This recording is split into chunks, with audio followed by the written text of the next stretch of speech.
Muri yeZimbabwe vanhu veCCC vazoratidza kuti vanhu vanoshandisa brain. Vazonyatsa kuratidza kuti aiwa isu hatingodi kufadza vanhu kana kufadziwa nevanhu veZANU-PF neNHEMHA dzoga dzoga. Aiwa vazonyatsa kuratidza kuti aiwa musada kuti bata kumeso muchitudza zvinhu zvisiko. Saka kusangana zvekare kwatiri kuita pano paZim News Live YTS pano panokupai ma-updates latest news zvezvese zviri kuitika munyika yedu, nyika yeZimbabwe. Saka naiti first time yako kuona mavideo edu pano paZim News Live YTS nokukurudzira kuti ubva watongosubscribe pachannel ine pamwe chete nokulike.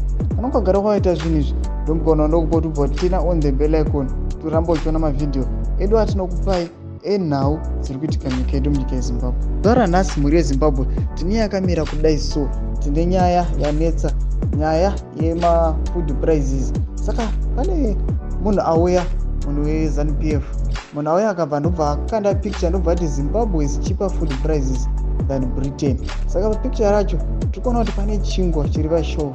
Chingwa ichi chakanzi 1 loaf rechingwa riri kuita €2.10.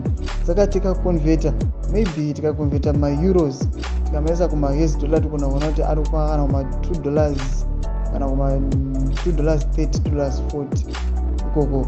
Saka munhu anenge achikombe achiti aiwa food prices ekuBritain anotodhura than ekuno kuZimbabwe. Zvinonzi aiwa kuZimbabwe chikafu chakachipa kutodarika kuBritain. Saka pabva pauya promise mukwananzi weCCC ndobva auya ndobva reply kupost iyo akati fair enough, how about the salaries, because the two are relative to each other. Apa ndopabva nyasi kushandisa brain akati aiwa musangoda kungoti bata kumeso muchiti aiwa muZimbabwe mune mafood prices akaderera, aiwa muZimbabwe mune zvinhu zvakachipa kutodarika mamwe macountries, maBritish countries. Ndobva vapa rimwe jargon akati no, how about the salaries, because the two are relative to each other, because chinodetermina kuti chinhu chakachipa inyaya kuti munenge muchitarisa kuona kuti aiwa munhu wacho ari kumbowana mari.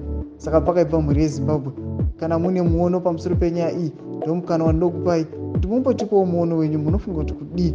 Mungopinda mucomment section medu mobva matongodi matokotipa view yenyu, motipa view yenyu kuti muri mukati kudii pamusoro penyaya iyi. Kana ukasati wasubscribe ndomukana wandinokupa kuti usubscribe pachannel inoi pamwe chete nokulike video rino pamwe chete nokutena on the bell icon kuti murapo muchiona ma-updates atinokupai pano paZim News Live YTS.